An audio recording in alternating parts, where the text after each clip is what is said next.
Hey there all exporters and importers, कैसे हो आप लोग। और एक बार फिर से आप लोगों का बहुत स्वागत है on this wonderful YouTube channel of triple I am. यहाँ पे हम लोग बातचीत कर रहे हैं कि किस तरीके से आपको एक्सपोर्ट इंपोर्ट बिजनेस के अंदर हेल्प कर पाए और आपके जो भी क्वेरीज है, डाउट्स है, उसको सॉर्ट आउट कर पाए ताकि आप अपने बिजनेस के अंदर आगे बढ़ पाओ। आज का जो हमारा वीडियो है ये वेरी मच इन्फॉर्मेटिव और बहुत अच्छी तरीके से आपको ये हेल्प करेगा। आइए अब समझते हैं फॉरेन एक्सचेंज रिस्क।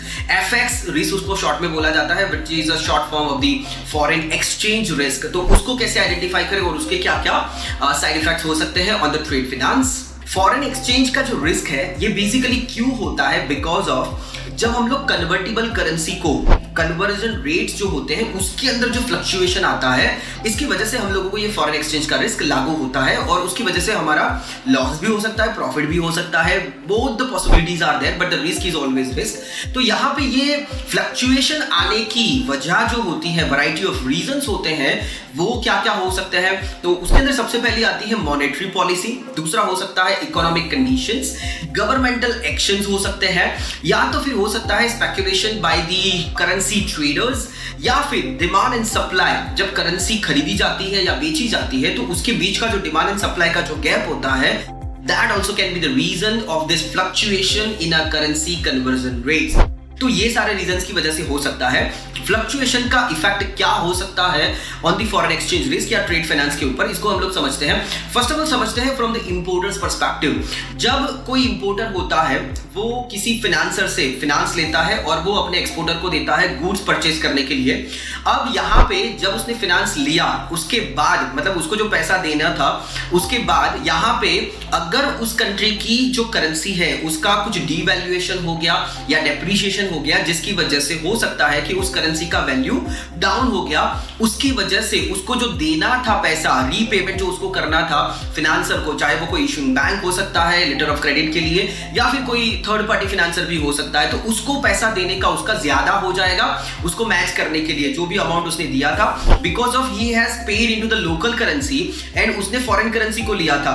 अब ये दोनों के बीच का कन्वर्जन रेट अगर डाउन हो गया, उसकी लोकल करेंसी, उस कंट्री की लोकल करेंसी अगर डेप्रिशिएट हो गई या फिर वहां पे डिवैल्यूएशन उसका हो गया, तो डेफिनेटली उसको ज्यादा पैसा देना पड़ेगा at the end of the day. ये एक फॉरेन एक्सचेंज का रिस्क हो गया फॉर द इंपोर्टर साइड। अगर हम लोग इसी चीज को एक्सपोर्टर पर्सपेक्टिव से देखें तो यहां पे भी उसके लिए भी एक दिक्कत खड़ी हो सकती है, राइट। तो when exporter get the payment from the buyer side, उसको जो फॉरेन करेंसी मिला हुआ है उसको वो लोकल करेंसी में कन्वर्ट करता है और फिर वो लोकल करेंसी के थ्रू अपने किसी भी फाइनेंस प्रोवाइडर को या फिर मैन्युफैक्चरर को या किसी भी जहां पे उसको रीपेमेंट करना था उसको ये अगर चीज देनी है, तो डेफिनेटली वहां पे जब फॉरेन करेंसी से अपनी लोकल करेंसी के अंदर उसको कन्वर्जन करने के टाइम के ऊपर लोकल करेंसी एप्रिशिएट हो गई तो उसका रेट अगर ज्यादा हो गया तो भी उसको ज्यादा पैसे देने पड़ेंगे उस टाइम के ऊपर। तो definitely from the exporter perspective या फिर इंपोर्टर पर्सपेक्टिव, दोनों ही तरीके से फॉरेन एक्सचेंज रिस्क को मैनेज करना बहुत ज्यादा जरूरी होता है।